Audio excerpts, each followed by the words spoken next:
Under the Biden administration, the focus has been on vaccinating Americans first. And as a result, even though the US says that they want to help other countries, they support UN initiatives such as COVAX. This is the mechanism for vaccine sharing and ensuring lower and middle income countries have access to the vaccines.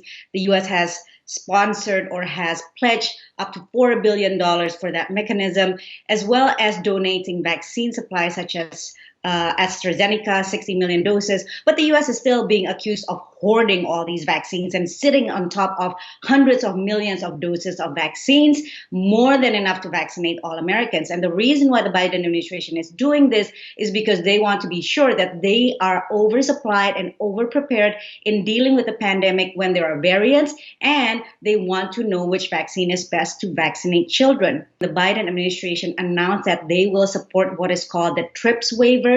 This is a proposal by South Africa as well as India in November at the World Trade Organization to get countries to agree to waive the intellectual property rights or patent rights for vaccines, not just vaccines, actually treatments, diagnostics, everything that has to do with the COVID-19 pandemic. The Biden administration has agreed and has said that the U.S. supports this waiver, which means a lot of things, including that countries can start developing their own generic versions of vaccines without fear of being sued by these major pharmaceutical companies who owns the so-called recipes for these vaccines. What is the Biden administration's policy and strategy on Africa? Many are very curious about that. Number one, wants to focus on trade and investment, and also in terms of promoting peace and security as well as human rights. And the other thing that the administration has been saying is that they want to restart a relationship with the African continent on a place of mutual respect. What about under President Biden? How would you describe the Biden administration's policy toward China, and what is the objective there? In confronting China, the Biden administration wants to do it multilaterally, wants to do it by kind of ganging up together with other countries, whether it's countries of the Quad, Japan, Australia, and India, as well as through other multilateral organizations, including the African Union.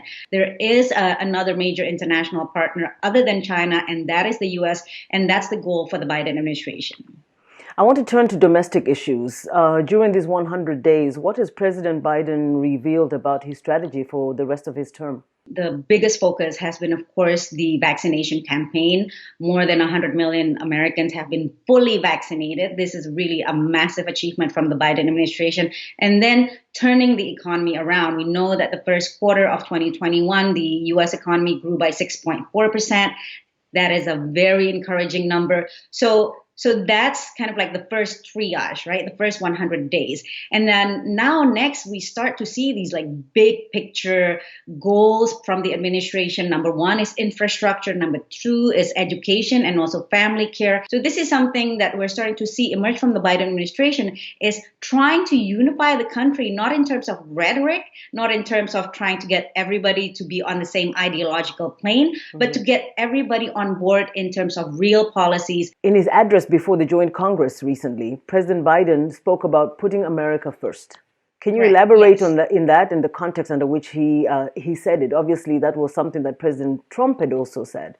This is very apparent in issues such as vaccination and issues such as rebuilding the American economy by having these kind of protectionist trade policies, buy American policies, very nationalistic in some sense. So that is the breakdown in terms of putting America first, getting America back to work, recover from the pandemic.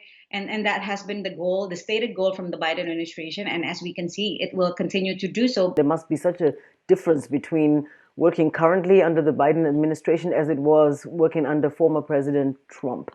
Can you share any details?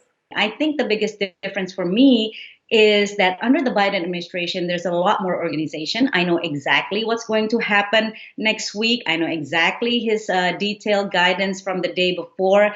And so I can plan my day, I can plan my week, and there's not really much surprises, right? And of course, there's like once in a while, things that we didn't realize was going to come out today, it comes out today. But for most of the time, we know what's going to happen. Now, that's very different than President Trump, when, I can spend 2 days working on a story and then it gets thrown out because of a 2 a.m. tweet. Now, that doesn't happen anymore. And for that, I'm actually grateful.